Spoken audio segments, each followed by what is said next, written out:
అందరికీ నమస్కారం. నా పేరు Rama. 'I hate my wife' 114 భాగం. రచయిత జె. సుజాత గారు. ఆమె సీనియర్. రంజిత్ క్లాస్‌మేట్ అయిన విహాన్ ఆమెతో మిస్‌బిహేవ్ చేస్తుంటే ఆమె దాన్ని ఆపలేక పెనుగులాడుతూ, శాయశక్తులా అతన్ని దూరంగా తేయడానికి ప్రయత్నిస్తూ, తన వల్ల కాక నిస్సహాయంగా మూసిన కళ్ళ నుంచి కన్నీరు కారుస్తుంటే, ఆమెను అలా చూసి బిగుసుకున్న వరుణ్ చేతిలో పిడికిలి ఒక్క అంగలో వలం చేరుకొని, విహాన్ జుట్టు పిడికిలితో పట్టుకొని అను దగ్గర నుంచి లాగి, అతని నడుంపై అతని కాలుతో ఒక తన్ను తన్నగానే నేలపై కుప్పకూలిపోతాడు విహాన్.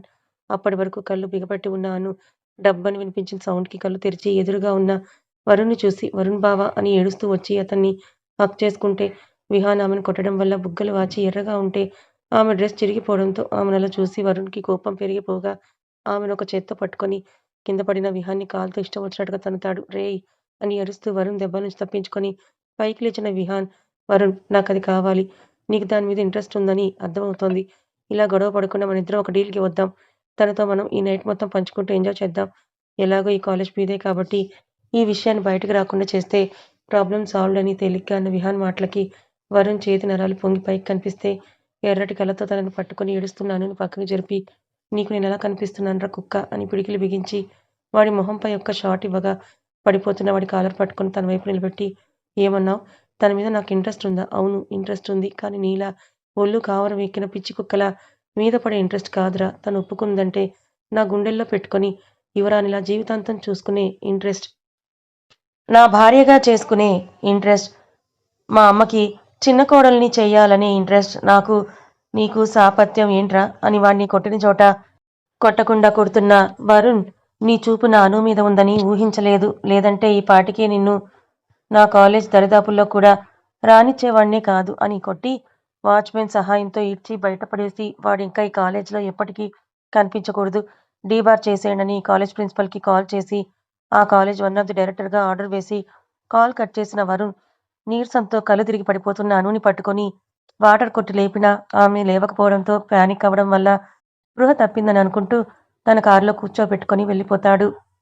బెడ్‌పై కూర్చొని వర్క్ చేసుకుంటున్న రంజిత్ బెడ్‌పై పడుకుని ఇబ్బందిగా అటూ ఇటూ తిరుగుతూ కంఫర్ట్ లేక అవస్థలు పడుతున్న శ్వేతను ఓరగా చూస్తుంటాడు.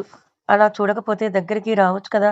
నీకు ఈ మధ్య నా మీద ప్రేమ తగ్గిపోయింది రంజు అని మూతి ముడిచి అన్నా విననట్టే తన వర్క్ ఏదో తను చేసుకుంటూ ఉన్న రంజిత్‌ని చూసి చిరాకు వచ్చిన శ్వేత పైకి లేచి రంజిత్ చేతిలో ఉన్న మ్యాక్‌బుక్‌ను లాగి పక్కన పడేసి అతని ఒడిలో సెటిల్ అయితే అంత దగ్గరగా ఉన్న కనీసం నడుం చుట్టూ చేతులు కూడా వేయకుండా రాయిలా ఉన్న రంజిత్ చేతులను తన నడుం చుట్టూ వేసుకుంటే ఏం కావాలి అని చిన్న స్మైల్తో ఆమె తలపై గడ్డం ఆనించి ఆమె పంపై వేసిన చేతులను టైట్ చేస్తాడు. నువ్వు కావాలి, నీ దగ్గరే కదా ఉన్నా, ఇలా ఉండడం కాదు అన్న ఆమె ఎలా చెప్పాలో అర్థం కాక ఈ మధ్య నువ్వు నన్ను అస్సలు పట్టించుకోవడం లేదు. ఎంతసేపు వర్క్ వర్క్ అంటున్నావు గానీ కనీసం ఒక కిస్ కూడా ఇవ్వడం లేదని కంప్లైంట్‌గా అంటున్న ఆమెను గడ్డం కింద వేసిన చేతులతో తల ఉల్టాగా పైకి లేపి ఆమె నుదుటిపై ముద్దు ఇస్తే ఇలా కాదురా బండోడా అని అరుస్తుంది శ్వేత. నీకు నెలలు నిండే కొద్దీ మూడ్ స్వింగ్స్ ఎక్కువవుతున్నాయే మొండి మరదల్. మూడ్ స్వింగ్స్ కాదురా హార్మోన్ చేంజెస్ వల్ల చాలా వరకు నా ఫేస్‌లో రూపంలో వచ్చిన చేంజెస్‌కి పొట్టతో ఉన్న నేను నీకు ఎక్కువగా ఎక్కడ అందంగా కనిపించడం లేదో అందుకే నన్ను కేర్ అనే పేరు చెప్పి దూరం పెడుతున్నావేమో అని బాధ. ఎక్కడ వీక్ జోన్‌లో వేరే ఎవరితోనైనా తగులుకుంటావేమో అనే భయం. అయినా కడుపుతో ఉన్న మా బాధ మీ మొగుళ్ళకి అర్థం కాదులే. నువ్వు మగాడివేగా. అది నా భయం. అనుమానమా నా మీద? అనుమానం అంటే ఆల్మోస్ట్ అలాంటిదే కానీ నీ మీద కాదులే పరిస్థితుల మీద. అసలే నేను లేకుండా ఆఫీస్‌కి వెళ్తున్నావు. నేను లేని టైంలో ఒంటరిగా ఉన్న నిన్ను ఎవరైనా గోకుతారేమో అని భయం అని ఆమె అనగానే తినడానికి కూడా ఖాళీ లేక నేను వర్క్‌లో మునిగి తేలుతుంటే ఇంకా గోకిచ్చుకునే టైం ఎక్కడుందే నీ బొంద అని అన్న రంజిత్. నువ్విలా దగ్గరగా ఉంటే నిజంగానే ఫీలింగ్స్ వస్తున్నాయి శ్వేత. రోజూ కష్టంగా వాటిని వర్క్ పేరుతో జోకొడుతుంటే ఇలా మీద ఎక్కి వాటిని లేపడం ఈ పరిస్థితుల్లో అవసరమా? పక్కకి లేవవే అని రంజిత్ చిన్నగా అరిస్తే నేను లేవను. నీకు నా మీద ప్రేమ తగ్గిపోయింది. అసలు డెలివరీ దగ్గరికి పడే కొద్దీ ఎంత భయంగా ఉంటుందో తెలుసా? ఏవేవో పిచ్చి ఆలోచనలు, భయం వేస్తోంది. నీ దగ్గరే ఉండాలనిపిస్తోంది. నిన్ను గట్టిగా హగ్ చేసుకోవాలనిపిస్తోంది. నీతో టైం స్పెండ్ చేయాలనిపిస్తోంది. కానీ నువ్వేమో ఆఫీస్ ఆఫీస్ అని పొద్దుటే పరుగులు. వర్క్ పేరుతో సాయంత్రం నుంచి నైట్ వరకు ఈ డబ్బాతో సరిపోతుంటే నన్నసలు పట్టించుకోవా? అని అన్న శ్వేత అరిస్తే ఆమెను తన గుండెలకు హత్తుకున్న రంజిత్. భయం దేనికి శ్వేత, మేమంతా లేమా? మన బేబీ నిన్ను అస్సలు ఇబ్బంది పెట్టదు. చాలా ఈజీగా డెలివరీ అయిపోతుంది. సో నో వర్రీ అని అంటున్న రంజిత్. రోజూ నేను నీ దగ్గరే ఉంటున్నా కదే. ఈవినింగ్ నీకోసమే కదా ఎర్లీగా వస్తున్నా. కాకపోతే రొమాంటిక్ టచ్, పిలుపులు చూపులకు మాత్రం దూరంగా ఉంటున్నా. అది కూడా నిన్ను ఇబ్బంది పెట్టకూడదనే కారణంతోనే. అలాంటి నన్ను ఇలా అనుమానించడం భావ్యమా చెప్పు అని అంటే అతని పెదవులపై చిన్న పెక్కిచ్చిన శ్వేత. నీకు కావాలంటే అప్పుడప్పుడు జెంటిల్‌గా పర్వాలేదు అంటారా? నేను డాక్టర్‌ని అడిగాను అని ఆశగా అంటే, అవసరం లేదిప్పుడు. నేనంత కరువులో ఏమీ లేను. నా బేబీ సేఫ్‌గా బయటకొచ్చే వరకు నేనెలాంటి రిస్క్ తీసుకోను. ఇప్పటికే చాలా టైం అయ్యింది. ఇంక పడుకో అని ఆమెను కసిరిన రంజిత్ లైట్ ఆఫ్ చేసి ఆమెను జోకొడుతుంటే మూతి ముడిచిన శ్వేత. నువ్వు లేవేమో కానీ నేను కరువులోనే ఉన్నాను రంజు. ఒక్కసారి ట్రై చేద్దామా? మళ్ళీ నెలలు నిండితే కష్టం కదా అని అంటే, చుప్ పడుకో అని కసిరి అతను కళ్ళు మూసుకుంటే అతని గుండెలపై కొట్టిన ఆమె కూడా నిద్రలోకి జారుకుంటుంది. నీరసంతో కళ్ళు తిరిగి పడిపోతున్న అనును పట్టుకొని వాటర్ కొట్టి లేపినా ఆమె లేవకపోవడంతో పానిక్ అవ్వడం వల్ల స్పృహ తప్పిందని అనుకుంటూ తన కారులో కూర్చోబెట్టుకున్న వరుణ్ తను కూడా డ్రైవింగ్ సీట్‌లో కూర్చుంటే ఆమెను ఒకసారి పూర్తిగా పరిశీలిస్తాడు. ఎప్పుడూ నవ్వుతూ ఉండే ఆమె ఫేస్ వాడిపోతే వాడి కొట్టిన దెబ్బలకు బుగ్గలు కందిపోయి భుజం దగ్గర డ్రెస్ చిరిగిపోయి ఉన్న ఆమెనలా చూసి అతని హృదయం ద్రవిస్తే స్పృహ తప్పిన ఆమె వీపుపై వేసిన 2 చేతులతో ఆమెను గట్టిగా హత్తుకుంటే గట్టిగా మూసుకున్న కళ్ళ నుంచి కన్నీరు కారుతుంది. తను వెళ్ళే టైం. ఆమె ఫేస్‌లో ఉన్న బాధ అతనికి స్పష్టంగా కనిపిస్తే అతన్ని అక్కడ చూడగానే ఆమె చూసిన బేల చూపు అతనికి ఇంకా గుర్తొస్తుంటే అప్రయత్నంగా అతని చేతి పిడికిలి బిగుసుకుంటుంది. ఐయామ్ రియల్లీ సారీ అను. ఇలా అవుతుందని నేను అస్సలు అనుకోలేదు. లేదంటే నిన్ను క్షణం కూడా వదలకుండా ఉండేవాణ్ణి అనుకున్న అతను ఆమెను తిరిగి సీట్లో కూర్చోబెట్టి పడిపోకుండా సీట్ బెల్ట్ పెట్టి ఇంటికి స్టార్ట్ అవుతాడు. ఆమెను ఇలాంటి స్థితిలో అభి ఇంటికి తీసుకొని వెళ్ళలేక తనే ఇంటికి తీసుకొని వెళ్ళిన వరుణ్ ఆమెను 2 చేతులతో ఎత్తుకొని వెళ్ళి తన రూమ్‌లో పడుకోబెట్టి తన ఫ్యామిలీ డాక్టర్‌కి కాల్ చేస్తాడు. విజయ్ పూజల గురించి ఈశ్వరి గారు, విజయ్ అభి వాళ్ళ అమ్మమ్మ గారి ఊర్లో ఉంటే విమల్ గారు బిజినెస్ పని మీద ఫారిన్ వెళ్ళడంతో ఇంట్లో ప్రస్తుతం తను తప్ప ఎవరూ ఉండరు.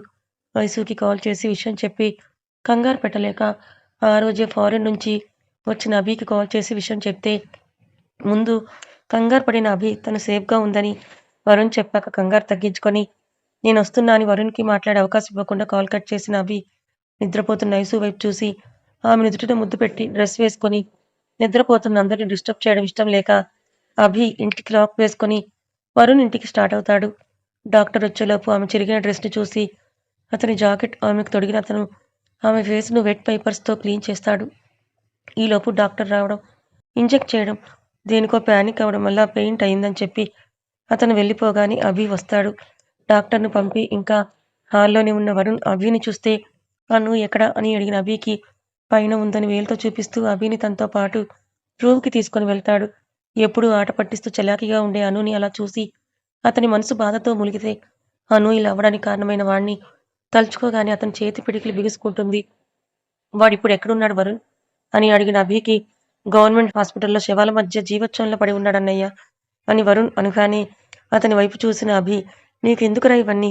ఇంకా నీకు చాలా లైఫ్ ఉంది. వాడిని కట్టేసి మన గోడౌన్‌లో పడేయకపోయావా అని అంటే ఏమో అన్నయ్య. అనుని అలా చూసిన రక్తం మరిగిపోయింది. ఏం చేస్తున్నానో నాకే తెలీదు. దాంతో వాడిని చావు దెబ్బలు కొట్టేసినట్టున్నా అని సింపుల్‌గా అంటున్న వరుణ్ భుజంపై చెయ్యి వేసిన అభి తనకేం ప్రాబ్లం లేదు కదా అని అడిగితే డాక్టర్ వచ్చారన్నయ్య. పానిక్ అవ్వడం వల్ల స్పృహ తప్పిందన్నారు. మేబీ కొంచెం సేపట్లో తనకి స్పృహొస్తుందేమో అని అన్న వరుణ్. ఇంక నువ్వు వెళ్ళన్నయ్యా. వదిన మళ్ళీ నీకోసం కంగారు పడుతుందేమో. తనని నేను చూసుకుంటా అని వరుణ్ అంటే తిన్నావా అని అడుగుతాడు అభి. తిన్నాను అని నిలువుగా తలూపుతున్నా తినలేదని వాడిపోయిన అతని ఫేస్ చూస్తేనే అర్థమైన అభికి అతనికి ఫుడ్ ఆర్డర్ చేస్తే నాకు ఆకలి లేదన్నయ్య అని అంటున్న వరుణ్ తల నిమిరిన అభి కడుపు కాల్చుకుంటే జరిగేది జరగక మానదు అని అంటూ అను అంటే నీకిష్టమా లేక ప్రేమనా అని అడుగుతాడు. అభి నుంచి విజయ్ నుంచి ఆ ప్రశ్న వస్తుందని ముందే అనుకున్న వరుణ్ ప్రాణమన్నయ్య అని ఏ తడబాటు లేకుండా అంటాడు. తనకు కూడా నువ్వంటే ఇష్టమేనా? తెలీదన్నయ్య. నేనింకా నా లవ్ గురించి తనకు చెప్పలేదు.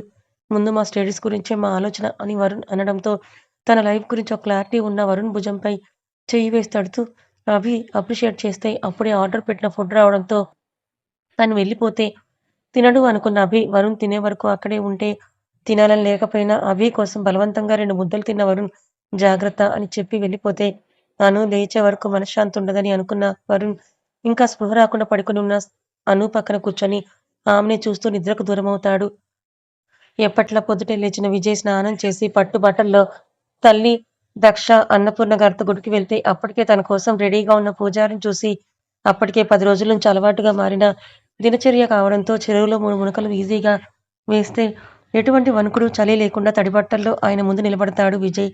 పొడి బట్టలు కట్టుకొని రా నాయనా పూజ మొదలు పెడదామని ఆయన అనడంతో దక్ష చేతిలో ఉన్న బ్యాగ్ తీసుకొని గుడి పక్కకు వెళ్లి డ్రెస్ మార్చుకొని వచ్చి పూజలో కూర్చుంటే ఒక అరగంటకి పూజ అవడంతో హారతి తీసుకొని అక్షింతలు వేసి ఆశీర్వచనాలిచ్చిన పంతులు గారు విజయ్‌కి తులసి తీర్థం ఇస్తే, "ఈ 10 రోజులు చాలా నిష్టగా పూజ చేశావు విజయ్. ఇంకో 10 రోజులు ఇలాగే పూజ చేస్తే లాస్ట్‌లో హోమం పూర్తి చేసి మీ ఇద్దరికీ దివ్యమైన పెళ్లి ముహూర్తం పెట్టడమే కాదు, నేను స్వయంగా నీ పెళ్లి జరిపిస్తాను" అని అంటున్న పూజారి మాటలకు చిన్నగా నవ్విన విజయ్, "థాంక్స్ పూజారి గారు.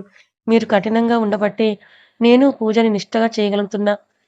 నిజానికి ఇప్పుడు నాకు పొద్దుటే లేవడం, చన్నీళ్ళ స్నానం ఇవేవీ పెద్ద కష్టంగా లేవు. అలవాటయిపోయిందని అంటే అంతా ఈశ్వరుడి సంకల్పం నాయనా" అని ఆయన వెళ్ళిపోతే అక్కడే కొద్దిసేపు కూర్చున్న విజయ్ తన పక్కనే డల్‌గా కూర్చున్న దక్షని చూస్తాడు. "ఓయ్! మళ్ళీ ఏమైంది?" అని విజయ్ అంటే, "ఇదంతా అవసరమా విజయ్" అని దక్ష అనడంతో కంగారు పుట్టిన విజయ్, "నీకు పుణ్యం ఉంటుందే బాబూ! పెళ్లి వద్దని మాత్రం అనకు. ఇప్పటికే సీట్ కిందకు 30 ఏళ్లొచ్చాయి. ముద్దు కూడా టేస్ట్ చేయలేదు నేను. ముదిరిపోయావు" అని అంటున్నారు అంతా. ఇంక వెయిట్ చేయడం నా వల్ల కాదు అని విజయ్ టెన్షన్ పడుతూ అంటే, సమాధానం చెప్పకుండా అలాగే చూస్తున్న దక్షను చూసి, "మళ్ళీ ఏం పురుగు కుట్టిందే నీ బుర్రకి" అని విసుగ్గా అరుస్తున్న విజయ్‌ని చూసి నవ్వుకుంటుంది దక్ష. కొద్దిసేపు తను ఎందుకు నవ్వుతుందో అర్థం కాని విజయ్ బుర్ర గోక్కుంటే, "నీ నువ్వు కూడా ఆట పట్టిస్తున్నావా నన్ను?" అని ఆమెనొక్కటి వేస్తే ఈశ్వరి గారు, అన్నపూర్ణ గారు గజస్తంభం దగ్గర దీపం పెట్టడానికి వెళ్ళడంతో అక్కడెవరూ కూడా లేకపోవడంతో ఉమ్మ అని అంటూ సౌండ్ రాకుండా పెదవులు సున్నాలా చుట్టి ఆమెకి సైగలు చేస్తే ముసిముసిగా నవ్వుకుంటాడు విజయ్. డల్‌గా ఉంది నేను కాదు నువ్వు అని ఎప్పుడూ నవ్వుతూ నవ్విస్తూ ఉండే విజయ్ పొద్దుట్నుంచి ఇలా డల్‌గా ఉండడంతో ఏమైంది అని దక్ష అంటే డ్రౌజీనెస్ అంతే. ఇంకేం లేదు నిజంగా?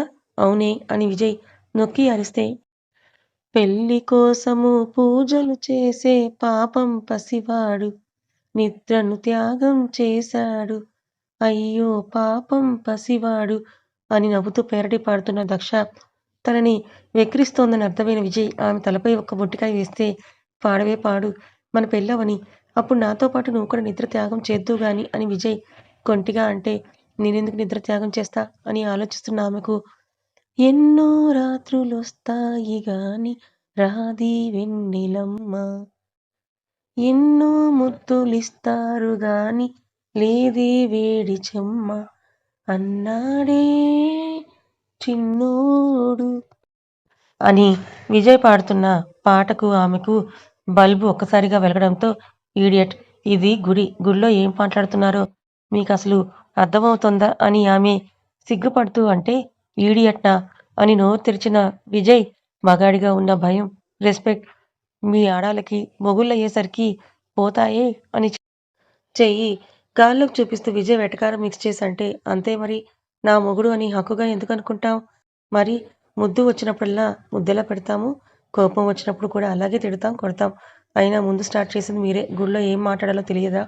హలో! దేవుడికి కూడా భార్య ఉంది. అయినా రొమాన్స్ అన్నదేమీ తప్పు, నేరం కాదు. అది ప్రకృతి కార్యం. పెళ్ళయ్యాక ప్రతి జంట ప్రకృతి ధర్మం పాటించాల్సిందే. పిల్లల్ని కనాల్సిందే. నీతో మాత్రమే నేను సెన్సార్ కట్ లేకుండా మాట్లాడతా" అని విజయ్ అంటే, సిగ్గులేదన్నట్టు ఆమె తల కొట్టుకుంటుంటే, "ఇంకా వెళ్దామా" అన్న ఈశ్వరి గారు అన్నపూర్ణ గారితో ఇద్దరూ కలిసి ఇంటికి వెళ్తారు. అను లేచే వరకు మనశ్శాంతి ఉండదు అని అనుకున్న వరుణ్ ఇంకా స్పృహ రాకుండా పడుకొని ఉన్న అను పక్కనే కూర్చొని ఆమెనే చూస్తూ నిద్రకు దూరమవుతాడు. ఆమెనే చూస్తూ ఉన్న అతని కళ్ళు కాయలు కాస్తే పొడిబారిన కళ్ళు కునుకు తీయదు. "నన్నేం చేయొద్దు, నన్నేం చేయొద్దు" అని కలవరిస్తూ ఉన్న ఆమె నిద్రలో ఒక్కసారిగా అరుస్తూ కలవరిస్తూ ఉంటే, "అను" అని పిలుస్తూ, "నేను ఇక్కడే ఉన్నాన్రా. నీకేం భయం లేదని" ఆమెను సముదాయిస్తున్న వరుణ్‌కి ఆమెను అలా చూడ్డం కష్టమైతే అతని చేతి స్పర్శకు కొద్దిసేపటికి ఆమె కంగారు తగ్గితే, "నన్ను ఒంటరిగా వదలకు వరుణ్ బావ" అని నిద్రలోనే చిన్నగా అంటున్న ఆమె మాటలకు అతని కళ్ళు తడితేరుతాయి.